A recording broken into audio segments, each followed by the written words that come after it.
Yeah, that article was a long time coming. My daughter quit, it's been several years now. And I wasn't in the headspace to write it. I think that's how painful of a process it really was. And not really the painful part is not that she quit sports. The painful part is sort of what it did to our relationship and what it did to her. I think she was a water polo player. It's a grueling, grueling sport. She loved it at first. As I put in that article, she wanted to play in college. She wanted to play on the national team. She was doing all these camps and ODP and all these things. And at some point, it changed for her.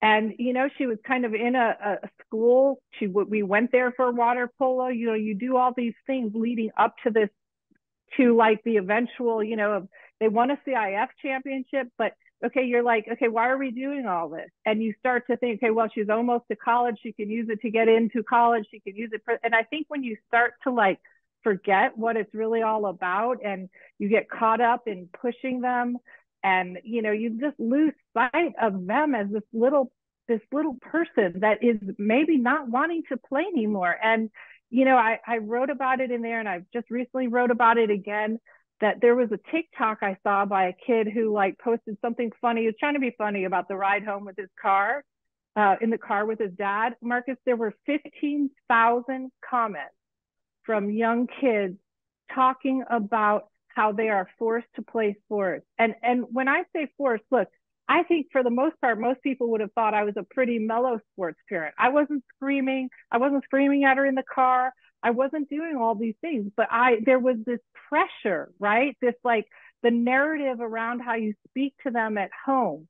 And so it doesn't have to be this outwardly, I was a horrible parent, but it's like, oh, you should get to bed. You need to eat this. You need to do this. You need to do that. Well, you didn't go to training today. It's like, it's all in our messages of how we're constantly talking to them about what is important about their sport and what it like should lead to or what they need to be doing. And the truth is, until they really take that journey as their own, which she decided she wanted to be an artist, and that was the other thing. Like there's more factors. I focused on that in that article, really on what parents kept control over, right? I didn't want to spend a lot of time. She's an artist. She was too tired to do art at night because water polo was so much. There's always like a lot of reasons. But in that article, I really picked the three or five things that really stuck out to me that I did wrong, that I could have. Sports are so good for kids. I mean, so good.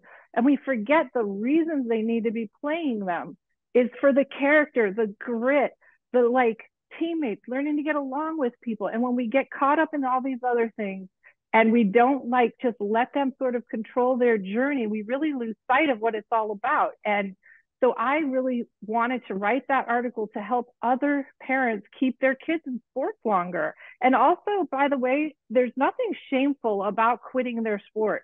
And as some people have commented, it's not quitting something, like you find another interest. Like we have such a stigma around it too. And I hope that, also people realize that when they're ready to do something else, not to like, ever sort of dissuade them against that or keep them from it. Now, I do want to say though, Marcus, like as they're going through, and that's what's crazy about sports is that there's so much gray, right? Because as they're going through this, there are going to be times that kids want to quit sports. They want to do something else. They want to try something else.